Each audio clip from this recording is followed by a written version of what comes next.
Wherever you are in the world, welcome. My name is Matthew Griffin. I am the CEO and founder of the 311 Institute, a global futures and deep futures think tank, looking at over 600 exponential and emerging technologies, investigating the impact of hundreds of different megatrends on global business, culture, and society across the next 50 years. And in this particular keynote, I'm going to be talking about the risks that we face at an individual level, an organizational level, a societal level, and a global level. Now, for those of you that know me, I'm very enthusiastic about democratizing access to the future, where the future is information and points of view and so on and so forth. Now, this particular presentation was first delivered in London to a private bank, and it's centered on the UK. So what we do is we have a look at we have a look at a lot of the global trends that we're seeing today, and then we extrapolate out what are they, why should we care, and then we bring it back down to a United Kingdom level. Now, if you aren't from the UK, you can kind of ignore the United Kingdom level, but some of the trends that we see and their impacts on a sovereign nation actually relate to any country that you happen to be in. So, with no further ado, this is what I'm going to be talking about. Now, we're going to be talking about future foundations. We're going to be having a look at what I call the law of four. We're going to be having a look at the macro view. So that's just really everything. And then we're going to be bringing it back down to steep risks. So these are societal, technological, economic, environmental and political risks. And I'm going to explain how these risks that we're seeing, I'm going to explain what they are, why they're important, why we should care, and then the impact on really the UK, as I explained, but different countries. And then we're going to summarize things out. So when we actually have a look at today's environment, it is very easy to argue that we live in the most complex business environment ever.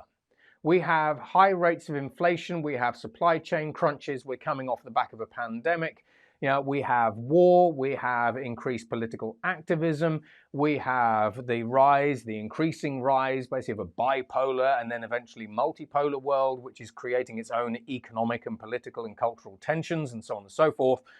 And then there's us, somewhere in the middle, individuals trying to figure out what's going on, what it means to us at an individual level or an organizational level, and so on and so forth.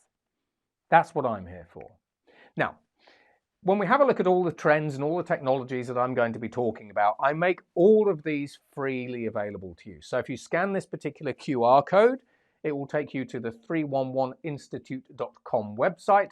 And if you go to the Codexes section, these Codexes are about this thick. They contain information on absolutely anything and everything that you care about and lots of things that you probably don't care about, but they're definitely worth a read. Now, from a UK perspective, I did say this is going to be a little bit UK centric. I travel around the world. Last year I was in 60 different countries. I sit down with the governments of all G7, G20 and quite a lot of the G77 plus. I sit down with the vast majority of multinationals. In fact, my clients' products, you're using them right now basically just to watch this. They're in your pockets, they're in your hands. Basically, you are going to be using my clients' products and services irrespective of really where you are on the planet today. So I get this kind of behind the scenes view of what governments are doing and how they're thinking, including China. Yes, that one. I also get a view from the boardroom, and then I get a global view and I get a regional view. So my belief is that from a UK perspective, the UK government and the UK's execution is flawed. Its vision is flawed. And we are punching well below our weight as a G7 country in terms of what we can do for our own society, what we can do for the world at large. And that's across different industries as well. And when I have a look at the policies that are actually being put in place, and then in some cases being rolled back, I think that increasingly the United Kingdom faces a future where it is sidelined, not at the heart of the conversations that we care about. Now, when we have a look at the law of four, now what I mean by the law of four is when we're trying to extrapolate out near, medium and deeper futures, there is so much in play. As I explained, there are hundreds of emerging technologies that change everything. There are hundreds of megatrends that change everything. You combine these things together, or converge them if we use that particular term. And what we have is we have an infinite number of futures. And then as a futurist, it's really down to us to try to identify the plausible, possible, preferable, preposterous futures and all those kinds of different things, with what most organizations and governments want is some form of accuracy. So one of the ways that I do this is I look for what I call anchoring constants. And if you download the books, you can read more about this particular concept.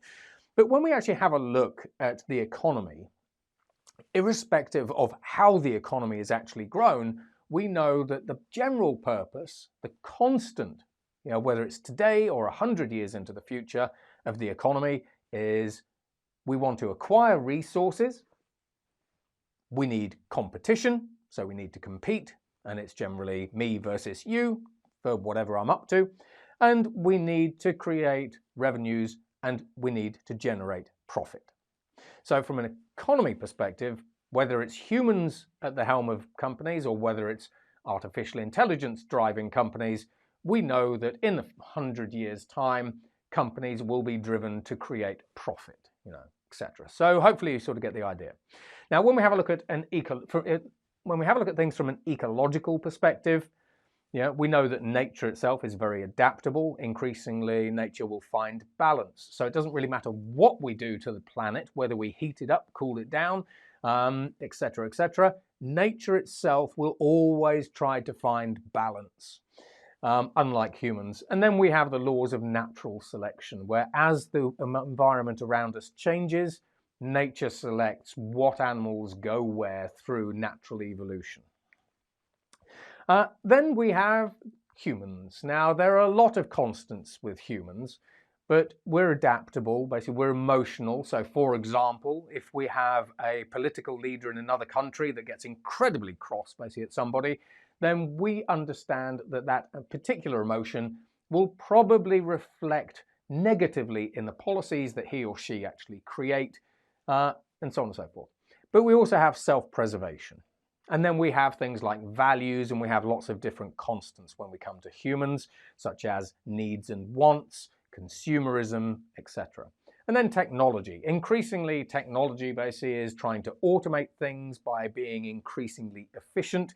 We know basically that we see cost depreciation basically within technology. So technology generally gets cheaper over time and its performance gets better over time. We know that technology is increasingly pervasive, and in the future we see technology being more central to everything that we do rather than less. So again, that's a constant.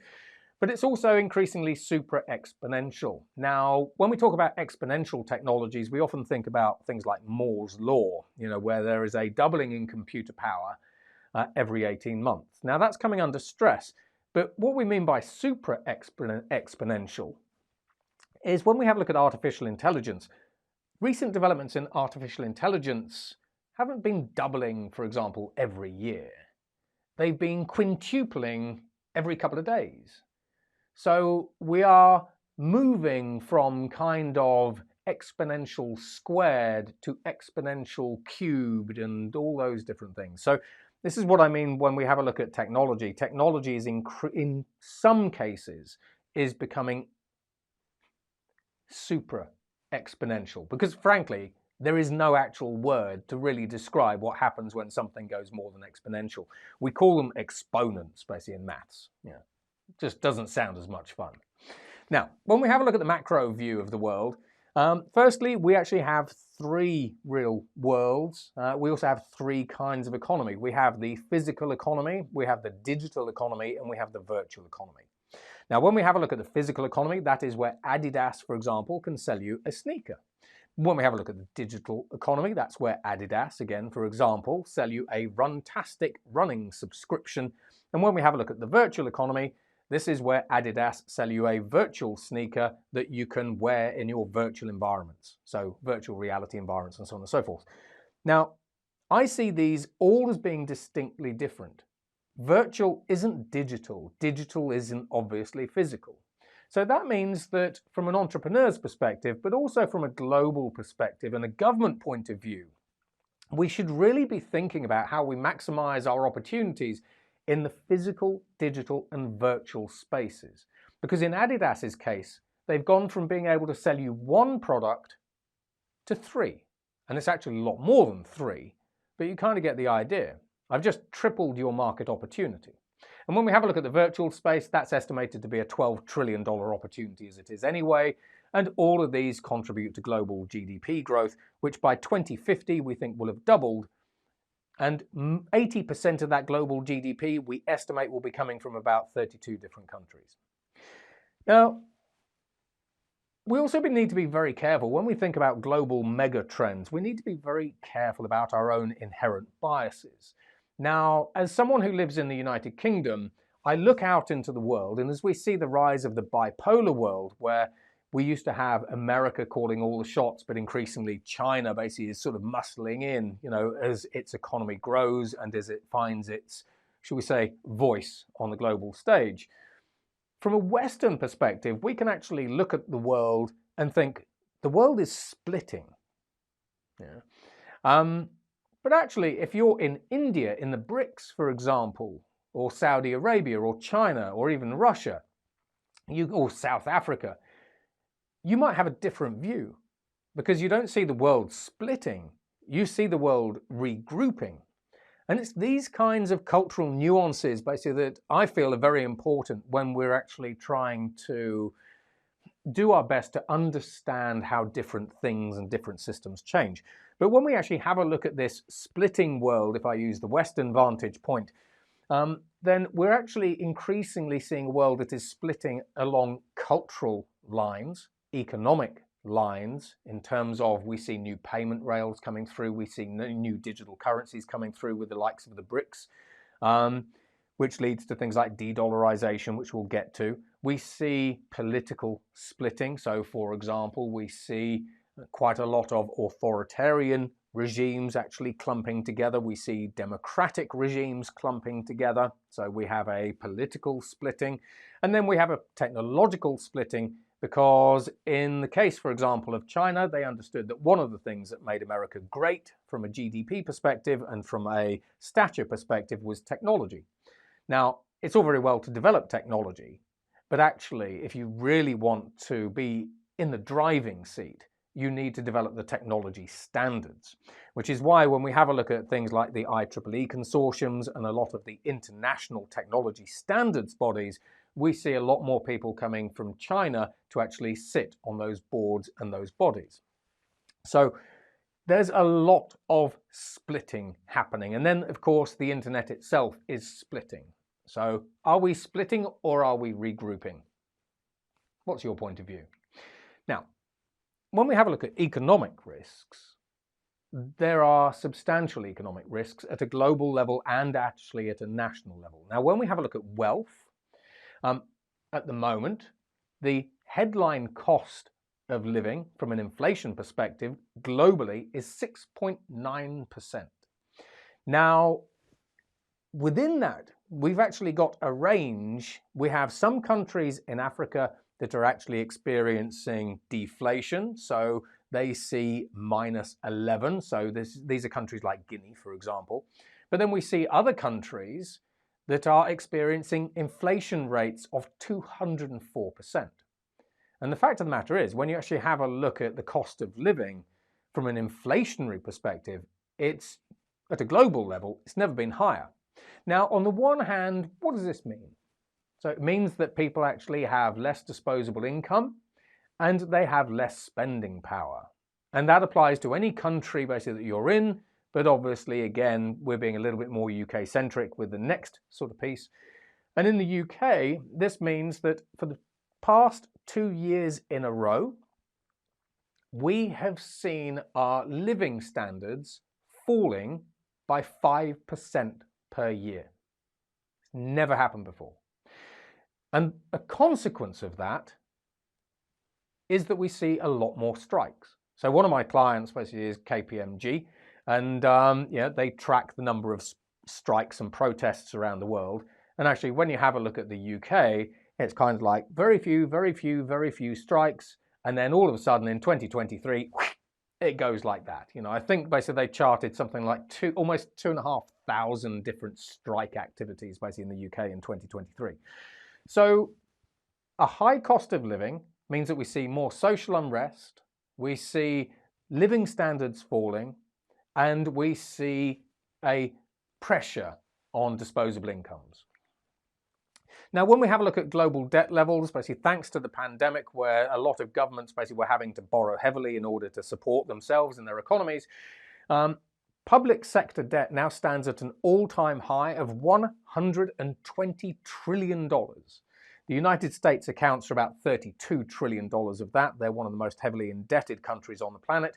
But private debt, so that's sort of citizen debt almost, is 144 trillion. Again, record highs. And of course, as we all know with debt, you've got to pay it back somehow. Now, when we actually have a look at the UK is quite interesting against the global stage, because in the UK in 2023, the debt to income level for each individual in each household was the lowest since 2004. Which means that as we start seeing the economy recover, UK households are actually quite well positioned to come out of that quite well and then go off and start spending again. So the UK economy in that respect is much more robust than many other economies around the world. But it also means basically that we actually see leaner household finances, because if we are carrying so much of a debt burden at a global level, we've got to pay it back. There's very high interest rates basically on a lot of this debt as well. And at some point, we need to cut back our household spending. Now, when we have a look at global GDP, in 2023, we saw an estimated global GDP growth of 2.2% to 3%. And really, organizations like the IMF, for example, and many others, are now saying that in part because of the pandemic and supply chain crunches and wars and everything else, they're now saying that this is the lost economic decade. So that's quite concerning. If you think about the amount of poverty that we have in the world and the difference that we could have actually made had we not had the pandemic, had things elsewhere gone differently, this wouldn't have been a lost decade, but increasingly it is. Now, when we actually have a look at the UK's view as we kind of head to 2030, we estimate that the UK will have a GDP of $3.6 trillion, and it will be a G10 country. Now, as we head slightly outside of 2030, so 2030 to 2035, the UK will start becoming G11 and start sliding down the rankings, which brings me back to what I originally said. I think that the UK, from a visionary perspective, from an execution perspective, is punching well below its weight. Anyway, rant over.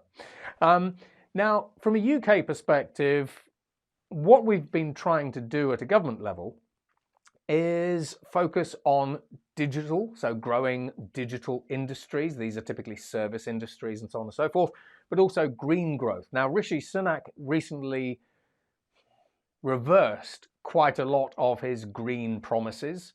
So really, from a UK perspective, even though globally we're actually seen as a green leader, we're actually now kind of shedding that wagon and saying our debt levels are too high. We know basically there are good green jobs. We know that from an export perspective, we could be building businesses now that are giant in the future, etc., etc., etc. But we're going to double back down basically on digital. And that is bad, because the UK service industry, as well as the global service industry, we see a way for that to be completely eaten by artificial intelligence, which is something I will talk about in a bit. But from a UK perspective, we also see London being the largest part of the UK economy, so no surprises there, with Glasgow in Scotland being the second largest part of the UK economy. So, when we actually have a look at global reserve currency wars as well, there's all kinds of things going on here. Now, on the one hand, you have, we won't say blocks because it's a little bit too generic, but there are certain countries basically that are very keen to undermine the dollar as being the global reserve currency of the world. So obviously Russia, Iran, North Korea, China, South Africa a little bit as well. So when we actually have a look at attempts basically to de-dollarize the world, you know, we've seen the BRICS actually sort of getting larger as an economic bloc. So we saw Saudi Arabia joining recently, Ethiopia joining as well. So those are actually quite significant from a futures perspective, by the way, because Ethiopia actually has got a lot of gas in its tank for a variety of reasons. But when we actually have a look at these global reserve currency wars, if we start seeing more momentum building up, which we are, and we start, for example, with the petro yuan, the impact of de-dollarization will be felt on the global financial markets. So the global financial markets will become more volatile. There will be new market opportunities. But again, from a not just a UK perspective, but a broader country perspective, that's going to affect the value of your pensions and your investment portfolios. And the general consensus, if you have a look at Wall Street, is if de-dollarization is successful, it will wipe out a lot of investments. So that's something to pay attention to, maybe not worry too much about at the moment, but actually everywhere I go in the world, this is a topic of conversation. Now, when we have a look at international migration from a European perspective in 2030, it's estimated that it's going to increase between 21 to 44%. Now, it's a very big range, admittedly. Now, immigration is kind of coming from two places at the moment. So we've got economic migration and we've got environmental migration. So economic migration is simply where people are looking for a better life, you know, outside of refugees and war, that sort of stuff. And they are obviously looking for a much better life as well. But economic migration is, I want to go to that country because that country is richer and I can earn more, roughly. When we have a look at environmental migration, that's slightly different. That's like the Maldives, basically saying, where we live is now under the sea, and so we have to move out of wherever it is that we are. You know, if we have a look at the devastating floods in Pakistan, that will kick off a surge of environmental-based migrations as well, and so on and so forth. But from a UK and from a European perspective, again, this means that we will continue to see increasing migrant pressure. It's the same for the United States as well. The number of migrants, basically, that are going to be trying to get into particular countries and particular blocks is only going to go one way. And that's going to put huge pressure on society. So it's going to put economic pressure on society because on the one hand, these societies will need to be able to absorb migrants and then be able to, should we say, care for them and look after them, yeah, in the most appropriate way. But it's also going to lead to more social unrest, as we've seen really across the planet. And this social unrest, on the one hand, is going to be fueled by increasingly polarized views. It's also going to be fueled by misinformation and disinformation, which again, I will come to in a bit, because all of this stuff is related. Now, when we have a look at wealth inequality, I'm often asked as I go around the world, basically, in the future, do we solve wealth inequality? Now, unfortunately, my answer is kind of no. And the reason for that is this. Firstly, the way that we build businesses today is very different to the way that we build businesses, we built businesses 50 years ago. Now, what I mean by that is, imagine Jeff Bezos building a retailer 50 years ago. It would have looked like Walmart. He would have had physical premises and he would have served local customers. And then he'd have opened an international branch and copied the model. But today, I can start an online business, and if I've got the right product, if I know how to execute perfectly, I could have every person on the planet buying my product. Now, buying a digital product, you can just do that anyway. We don't need distribution channels per se. Physical products are a little bit different. But now, in today's world, Jeff Bezos would create his retailer, and all of a sudden he's got access to a global market of 4 billion connected people. And as we head out beyond 2030, we have 7 to 8 billion people connected together, all via space-based satellite systems and so on and so forth.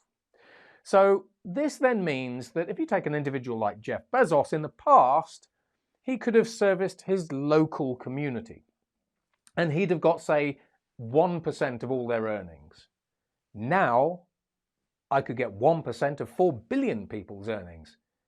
So I'm much, much richer. But that wealth is highly concentrated to me because I own the business. Now, ultimately, when we get to 2030, the current estimates show that 1% of people on the planet will own 66% of all global wealth. That's global wealth. That's staggering. Now, this is going to lead to more social unrest because we will have the them and us. We see it today. We have the rich elites. They're all conspiring with one another to, turn us into consumers. But it's also we're also going to see a massive ratcheting up of fair pay and different tax campaigns as well, depending on who's in government. And in the UK, we've already seen a dramatic increase basically in shareholder activism, where shareholders are continually trying to actually vote out big executive pay packets, which compared to normal workers' pay packets have actually increased 3,000% since the 1960s. And an example of shareholder activism was Elon Musk. So Elon Musk a little while ago got awarded a potential pay packet via shares of about $38 billion or something. That just got voted down in a court in America, in Delaware, and sent him off on a Twitter rant. Now, when we have a look at improving gender equality by 2030, this is where, from an investment perspective, things get quite interesting. Because as women become, I'm not going to say as equal as men, it's dangerous for me to say that, but as women become as equal to men in terms of their access to things, their rights to things, and so on and so forth, actually, we believe that women's assets are going to grow by over 8% over the next sort of 7 years, compared to just 2.7% for men. So if you're actually a bank or you're an investment organization, are you prioritizing women over men, for example, in terms of the products that you're developing and creating and so on and so forth? So this also means that as we actually look into the future, the spending power of women increases as well, which is all good. It also means that there's an innovation bump because, ironically, companies that are run by women are generally, on average, 30% more innovative. But we still see a 15% wage gap remaining basically between men and women in the UK. And that has narrowed, but actually it's sort of stalling now. So when we actually have a look at improving gender equality, there are benefits basically to society, there are benefits to companies in those different countries, but there's also benefits to the local GDP of those countries as well. As those innovations start coming through, they start being commercialized and mature, and then eventually women-led companies end up creating bigger market opportunities for not just themselves, but for others. And then when we have a look at the rest, we've got, by 2030, an increased amount of job automation and displacement. So Sam Altman, the CEO of the OpenAI group, recently said that he believes that AGI can be defined in this way, and he thinks AGI will start appearing in 2028.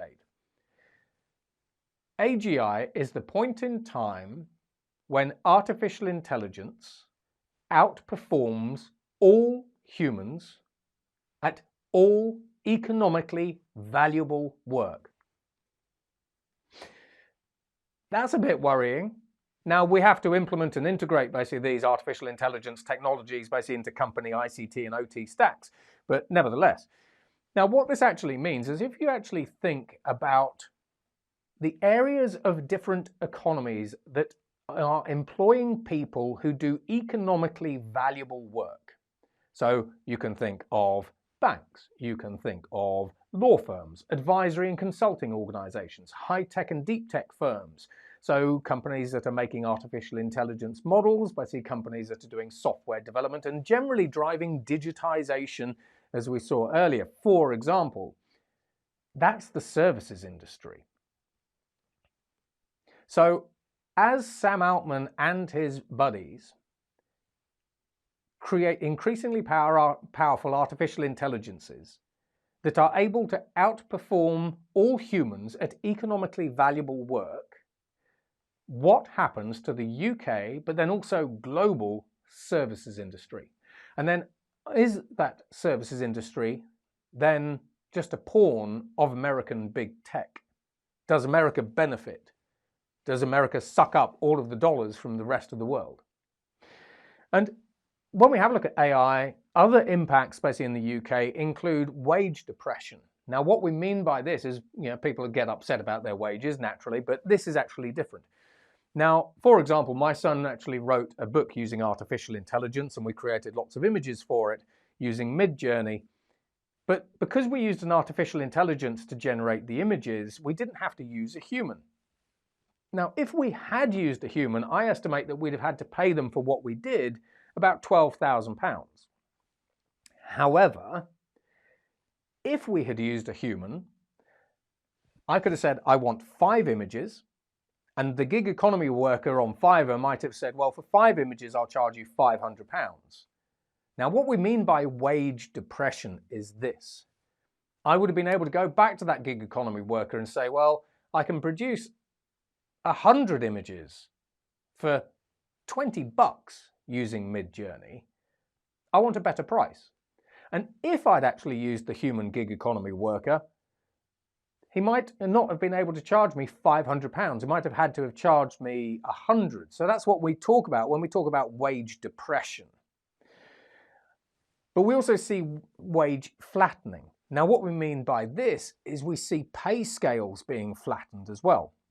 Because what we typically have within companies, we have people at the top, kind of the top 10% of earners, who are earning a lot more money than everybody else because they are superb at what they do and they sell more, for example. Then we have the people at the bottom. Now, we've been using artificial intelligence to train people who are, should we say, at the base of the organization and actually help them improve their skills and their ability to sell. And we've done such a good job that in some cases, we've increased the amount that junior salespeople sell. For example, I'm using sales as an example, by 60%. But we've trained those junior salespeople based on data from those companies' top salespeople, because the top salespeople have unique competencies. They're very charismatic. They can communicate very well. They know how to negotiate. They know how to find deals and close deals, all that kind of stuff. So what we do is we use an artificial intelligence to understand what makes the top performers great. And then we use artificial intelligence to create different courses and so on and so forth that help then the juniors become just as great. Now, what we mean by pay scale flattening is ordinarily if those top earners basically said, right, well, I'm going to leave because I'm offered a better job somewhere else and it's higher pay. The gap between them and the low performers is now closer. You could get rid of your top performers, save a load of money, and the people who are left within the organization are increasingly good at what they do. And then there's a question of if we're actually training artificial intelligences on the data that we get from top performers, is the value of the top performer the fact basically that we're able to analyze what they do and then use that information to train people down the spectrum better. But when we actually have a look at artificial intelligence, basically the fact of the matter is, yes, it's actually going to also automate a number of jobs, but it's also going to create jobs. So we actually see this imbalance. Now, for example, we believe that technologies like artificial intelligence will actually create more jobs in health, science, telecoms, and education. However, it will start cannibalizing and eating jobs, basically in the finance, government, transportation, and manufacturing industries.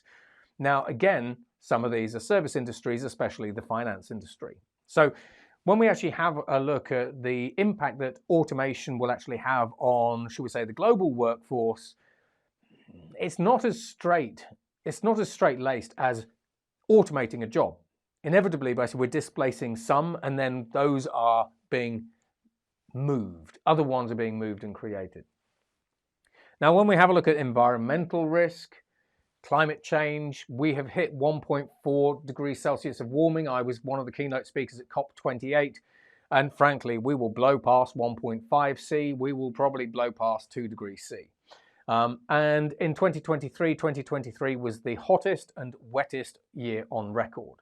So we're setting heat records all over the place. And in the UK, 64% of adults are actually worried about the climate and its impact on their health, earnings, and just general well-being. Now, it also means basically that from a UK perspective, we're going to get worse weather, if that's possible. We already have some fairly cronky weather already. But from an insurance perspective, because we have worse weather, our insurance premiums are going to go up. Now, a case in point here is when we have a look at Louisiana. Now, for example, in Louisiana, albeit that they have hurricanes, as well as Florida, there are more insurance companies moving out of those states because those states are now becoming uninsurable.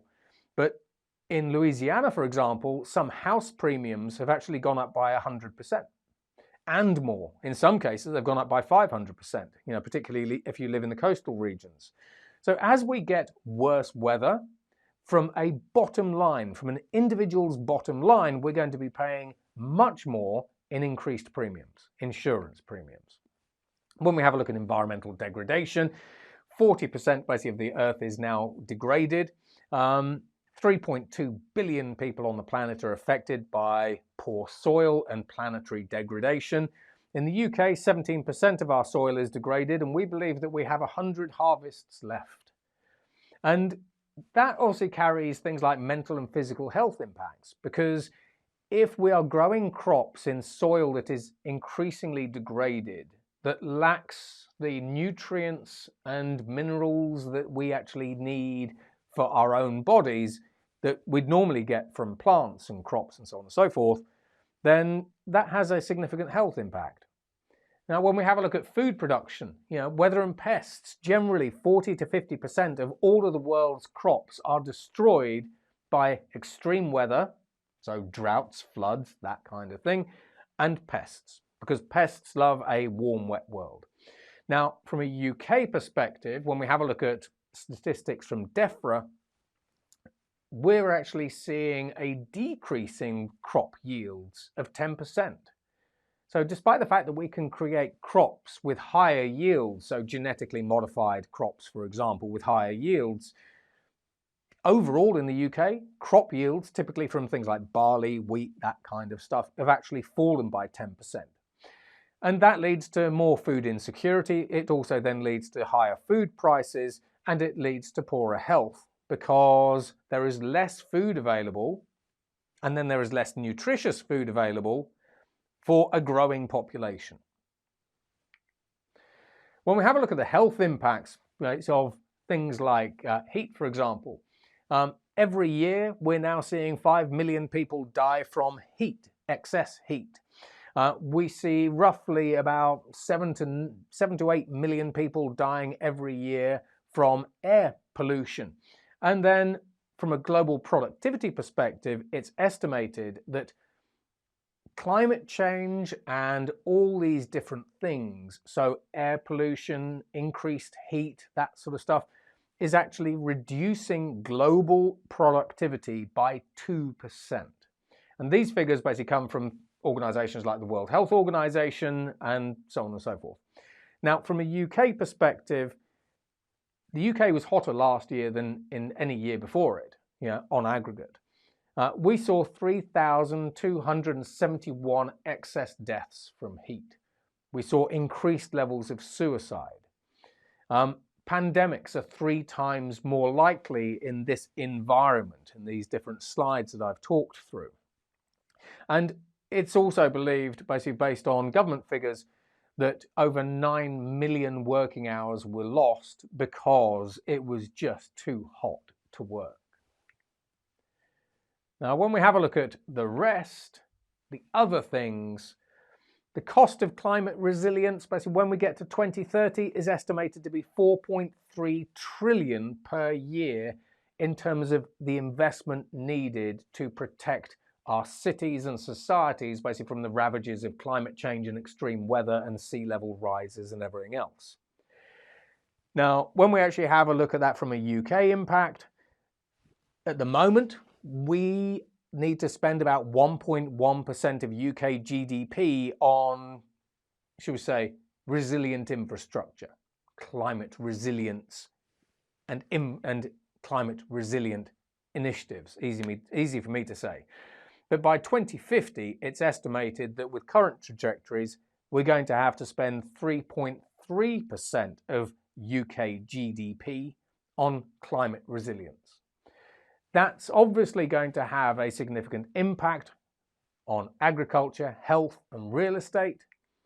And then when we have a look at things like water scarcity at a global level, fresh water demand, it's estimated, will outstrip global supply. So this is fresh water, bearing in mind that only 0.5% of the world's water is available to humans and agriculture as fresh water. By 2030, it's estimated that fresh water demand globally will outstrip supply by 40%, and that's coming from the United Nations. When we have a look at it from a UK perspective, we already see roughly 7 out of 17 UK regions under water stress, where it's a bit of a problem. But we actually believe that there are going to be 12 regions in the UK that are under high levels of water stress by 2040. Now, if you have a look across Europe, I do a lot of work in Spain, for example, and in Spain, by 2040, 2050, there are certain water utility companies that are talking about the aridification of Spain and parts of Spain turning into a desert by 2040, 2050, because they see the aquifers running historically low, water reclamation systems basically aren't doing a particularly decent job, and so on and so forth.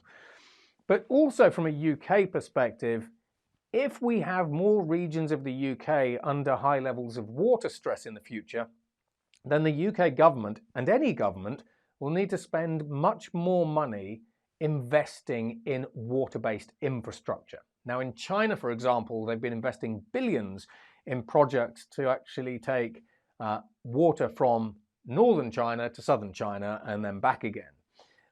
So we need huge investment in water infrastructure. But that then means that we're going to be paying more for our water anyway, because the cost of that infrastructure investment has got to be recouped somehow. When we have a look at sea level rise, basically by 2050-ish, it's estimated 40 megacities are going to be put at risk. That's about 800 million people that are impacted, that then need to leave those areas and migrate to other parts of the world.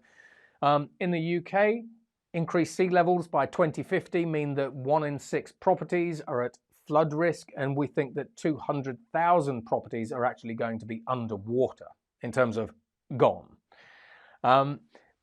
UK's perspective again, 15% of the UK coastline is actually at risk of being flooded by 2050. And then, of course, from a UK perspective, people who are living on the coast or in watery areas at the moment will end up having to move inland.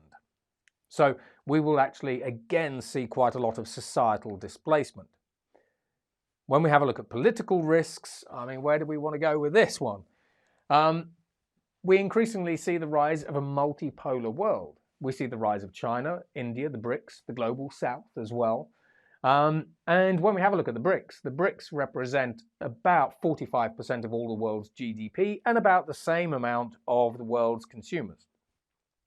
Now, from a UK perspective, as we start seeing a multipolar world, as we see the BRICS actually sort of up and coming, from the UK's perspective, on the one hand, basically there is the possibility that we are going to strategically start decoupling from different countries around the world. We've seen that basically with countries and China, for example. So it's not just the UK decoupling, it's lots of countries decoupling, and it's a bit of a deeper conversation, to be honest. But this is also where, from a UK perspective, we will actually look at de-risking our relationships with the countries that we are reliant on and or partner with and or source from. And increasingly, from the UK perspective, we are going to be expected to pick sides. Are we with China or against? Are we frenemies? What are we doing there? You know, and so on and so forth. But in the meanwhile, we're seeing the rise of connector economies. So connector economies are places like Poland, the UAE and parts of the Middle East, as well as Mexico. So while the vast majority of countries on the planet will be forced to some degree to choose who their friends are in this new world order, there will be economies that just sit on the fence and they play both sides. And that's one of the reasons why when we look at Mexico, Mexico has seen huge amounts of investment from both American companies, but also Chinese companies as well. And that's where I think when you have a look at the Middle East, I think that's where the Middle East is going to start playing. They're going to start playing as a connector set of economies. And then you've got India, which is biding its time. Now, from a political risk as well, we have hard and soft power. So as we move from a country that's from a world that's dominated by America to a world that is really dominated or more dominated by China and then obviously the BRICS. From a Chinese perspective, we see huge military buildups. Now, we've seen huge military buildups in NATO. We've seen huge military buildups in America, huge military buildups in China. We're seeing huge military buildups basically through Asia-Pac.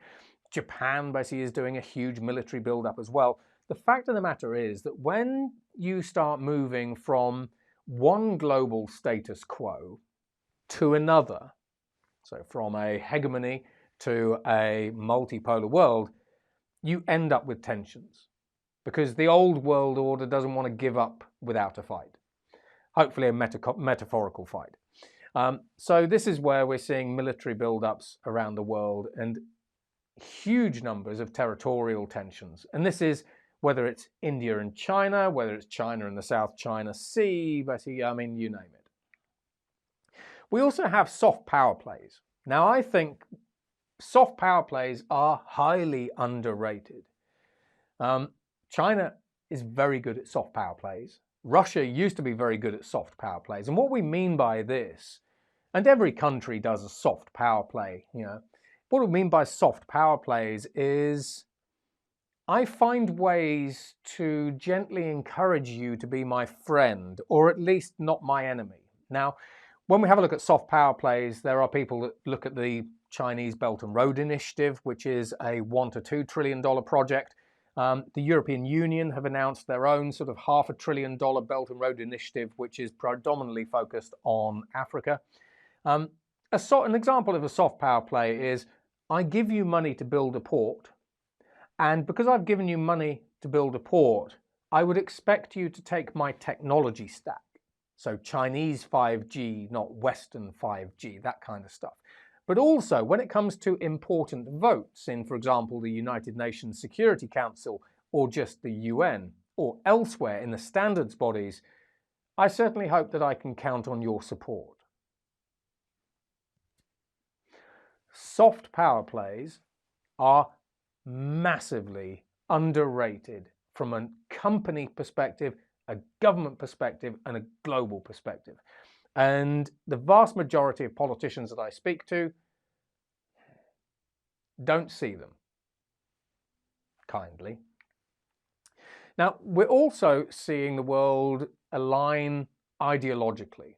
So we see increasingly autocratic and authoritarian regimes aligning ideologically with one another. and democracies aligning with one another. But we're also seeing a variety of different pivots. So, for example, when we have a look at Nigeria and certain African states, we're seeing a pivot away from colonial roots. So we've seen this, for example, with France, where there's been quite a big backlash basically against the colonizer France in different parts of Africa. And when we have a look at some of these anti-colonial pivots, in some cases, some of these countries are actually going to Russia's literal bosom. And then we have the concept of birds of a feather flocking together. So increasingly, we're seeing the world align ideologically as well. Then we have resource weaponization, because as we see these growing political tensions, I have something you want, and if you're not nice to me, like rare earth metals, I'm going to restrict the supply of this thing that you need, this thing that is critical to everything that you do, and you can't do anything about it. So we're seeing, for example, in the US, the United States government keeps putting blacklists on Chinese companies and export bans of things like GPUs, NVIDIA GPUs, to Chinese companies. We see China retaliating with rare earth metal weaponization. We're seeing the rise of protectionism because, frankly, if we are starting to weaponize things like lithium, etc., and if you can't have my lithium, then I need to find it elsewhere, or I need an alternative. So we're seeing the rise of protectionism, where all of a sudden I realized that my supply chain was pegged to a country that is not my friend, maybe not an enemy, but not my friend. And I need to make sure that I have everything that I need as a country to protect our businesses, our industries, and our society. So, and then obviously we're seeing tariffs. And if we have a look at Trump, for example, Trump has recently said that if he gets back in, he very much likes the idea of 60% tariffs on China. I can't imagine that that is going to go down well at all with really anybody. Although there will be some people that probably quite like it. And then when we have a look at the rest, other political risks, we've got fragile government. I mean, the United States, can we really say that the United States government actually works? Whatever the Democrats think is good, the Republicans think is bad. Whatever the Republicans think is good, the Democrats think is bad. So we have incredibly polarized societies. Now, from a democracy perspective, democracy is in decline. However, when we actually have a look at the real impact, basically, of polarized government, the only people that actually lose is the people whose country is locked. Now, what I mean by that is, for example, we had Barack Obama, who put in a variety of different science, technology, and innovation initiatives over a course of 8 years. President Trump came in, reversed a lot of that.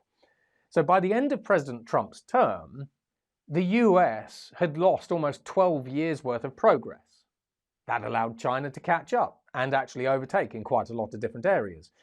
But if you have a fragile government, if you have a government that fundamentally cannot agree, and if you have people in opposition who cannot agree, then you don't pass new laws, you don't pass new legislation and policies, which means you don't do anything, which basically means that as a government, functionally, you are useless. And when you have a look at that country's enemies or frenemies, depending how we're phrasing that, that is brilliant. So by being able to turn societies on one another and actually create an environment of fragile government, the only people that are winning are the frenemies and enemies. Then when we have a look at societal risks, we have aging populations globally, which means that younger people are going to be faced with larger tax burdens. As we start living longer, so the average global age is now 84, keeps edging up, except in America where it's actually going down, which is a different story, mainly because of non-contagious factors. So that's poor lifestyle, poor diet, and so on and so forth, high cost of healthcare in the US. This also introduces pension and savings risks, because if you're living longer and you saved enough money because you thought that come the age of 85 or 90, you're going to kick the bucket, but actually you're living to 100, there's risks. Increasingly, we live in an algorithmic society. Now, if you think about everything that you've done today, artificial intelligence is little sticky fingers. It's all over the place. The news feeds that you have been consuming, that was pushed to you by an AI. If you're on dating apps, your future love interest has been pushed to you by an AI. If you're driven somewhere, your route has been picked by an AI. If you've gone for a bank loan or a mortgage, you've been approved or denied by an AI. The machine says yes, the machine says no. But when we have a look at the algorithmic society, AI is inherently biased. It's subject to making stuff up, hallucinations in OpenAI's terms. When we talk about artificial intelligence ethics, whose ethics are we going to bake into it? Adolf Hitler's or Mahatma Gandhi's? You know, there is consensus that artificial intelligence needs to be developed along ethical lines, but whose ethics? Depending on the country that you're in, my ethics in the UK might be quite different to someone else's ethics, basically in a different part of the world. Not going to name names. Rightly or wrongly. That's it. So when we actually have a look at our algorithmic society, increasingly we are all being manipulated and controlled and influenced by the little black box that is artificial intelligence. And that is only going to get worse in the future and more pervasive in the future. So this influences everything, and this really isn't being talked about enough as a risk. Increasingly, because of all of these different things that I've talked about, we see the rise of more protests because the cost of living is high, because life is tough, because life is increasingly polarized. We have more riots, we have more activism, we have more strikes. As a society, increasingly, we have people who are worried. We have people who don't want to open up to others. We have people who don't even want to debate their own point of view with other people because they're afraid basically of the outcome.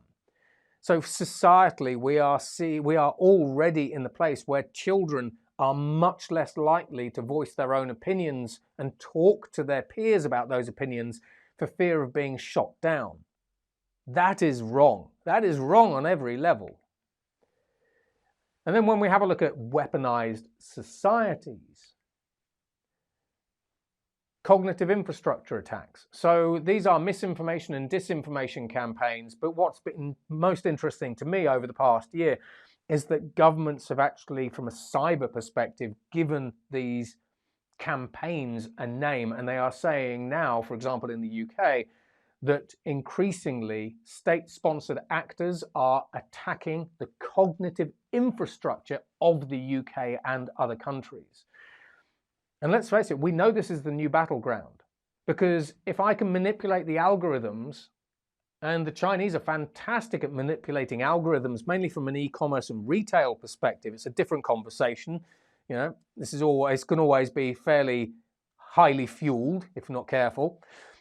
When we talk about being able to manipulate algorithms, there are some countries that are just superb at it, you know, for legitimate reasons. And then nefarious actors are then able to use some of those same tactics to shove a load of junk basically into your news feed. And when we have a look at how we weaponize society, you're not going to believe the extreme piece of news. You're going to likely believe the piece of news that sits in the grey.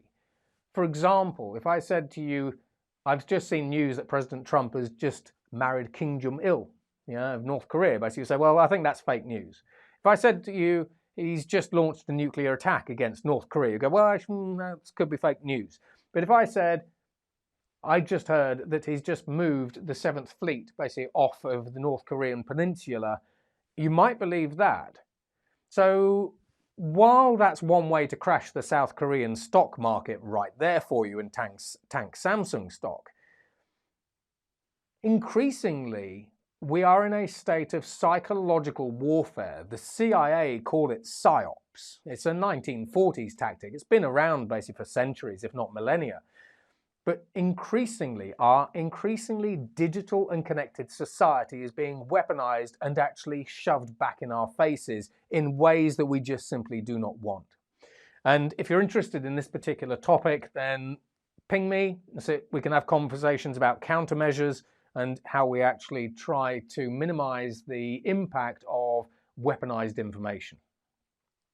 And when we have a look at polarized societies, increasingly society is closed-minded and we're swinging right. We've seen that across Europe. We've seen that across the US. Now, when we have a look at swinging right, it's actually a little bit more than that. When times are good, democracies historically have shown that they vote in people who are visionary progressive leaders. Times are good, you can point to a golden age and, we follow the visionary leader, over the hills and beyond. However, when times are tough, and we've seen this pattern over the past 100 years, when times are tough, people elect a strongman leader or woman and someone who says, there's a big enemy over there and we're going to crush them, and etc., etc. And so that's actually why, when we have a look at things from a psychological perspective, quite a lot of countries around the world basically are actually swinging right. Again, there's always more to these conversations. Feel free to DM me if you like, and we can have a chat. And then we've got technology risk, just a simple slide. Lots of people fear technology-led disruption, whether it's a CEO, whether it's a government, even whether it's me. That's it, because technology is increasingly science fiction-like. It's increasingly pervasive, and it's increasingly super exponential in its capabilities and performance.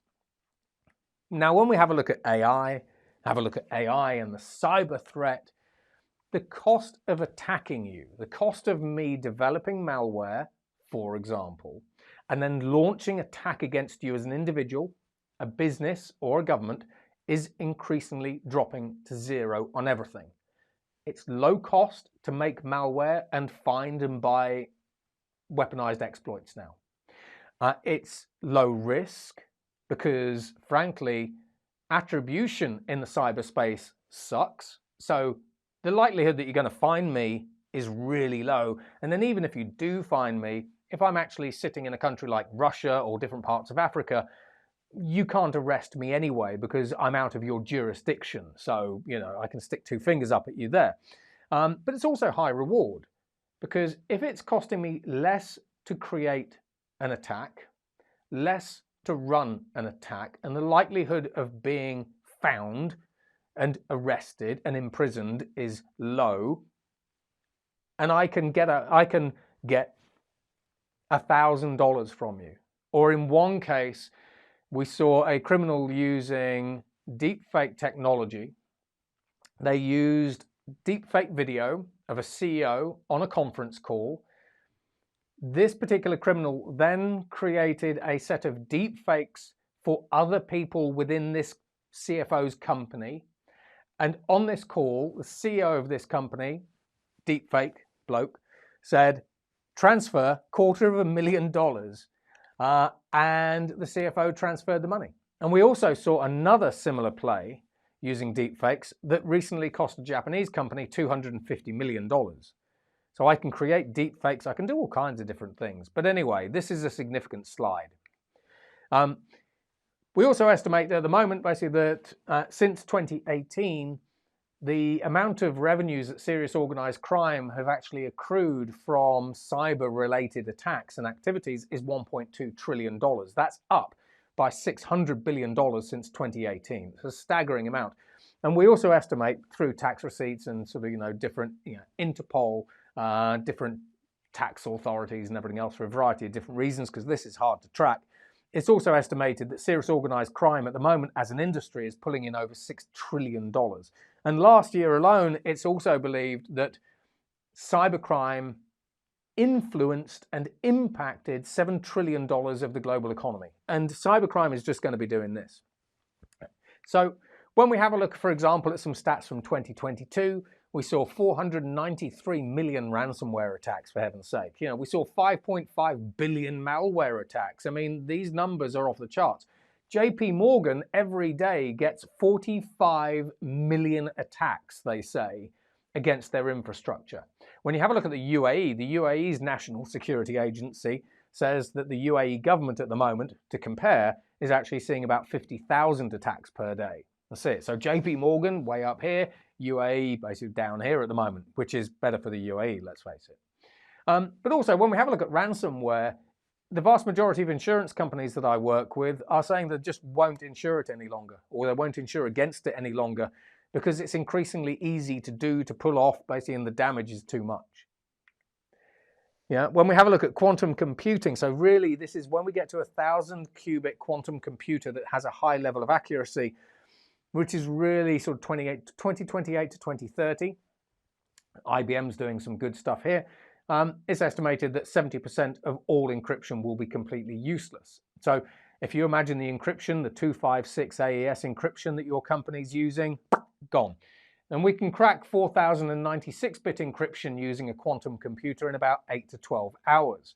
So when we have a look at encryption as a risk, that's a big risk in the future, and it's coming now.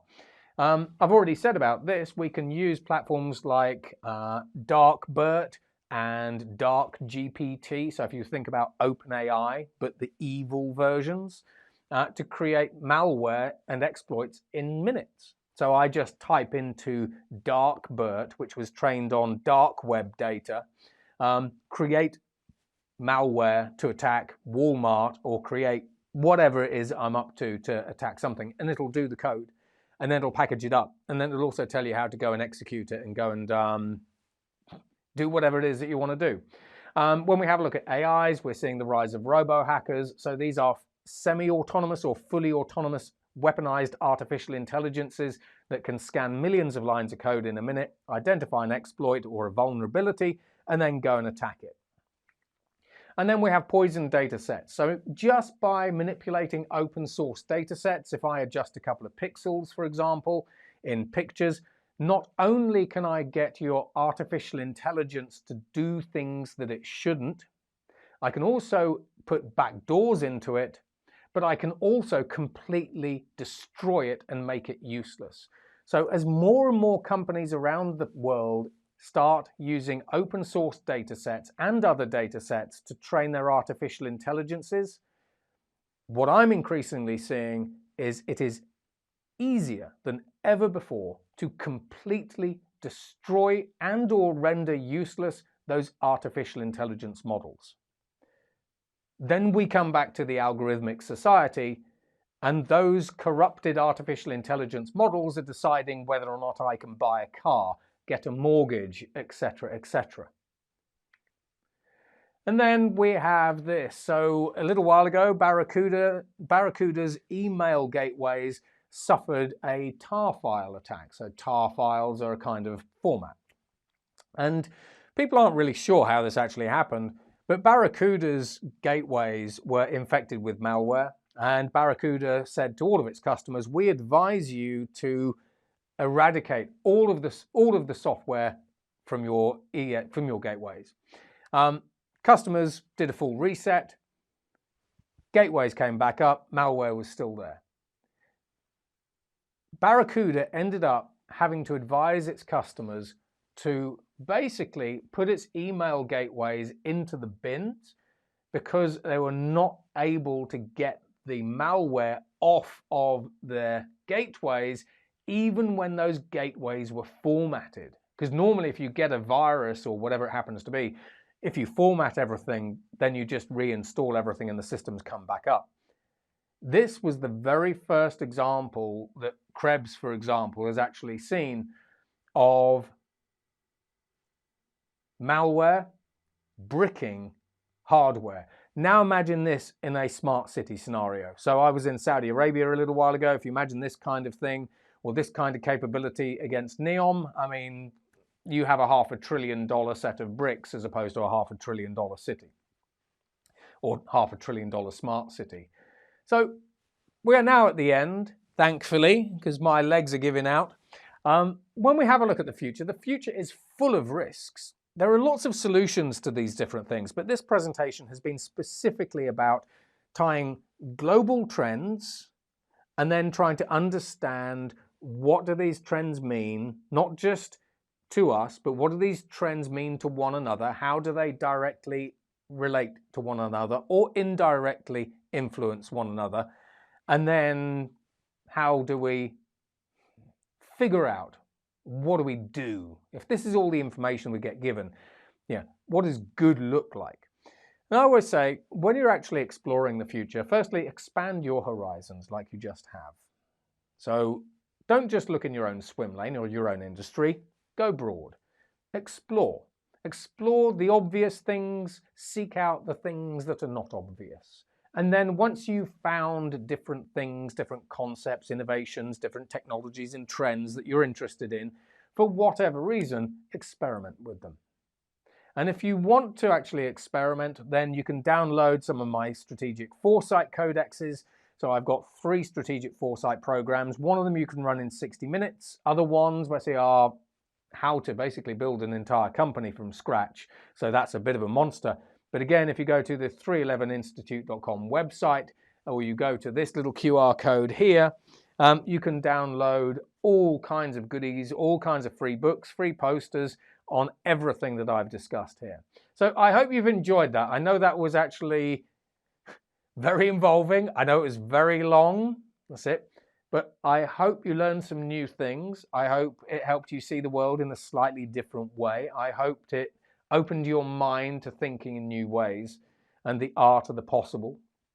I hope it showed you some of the risks that we actually face and how everything is interrelated.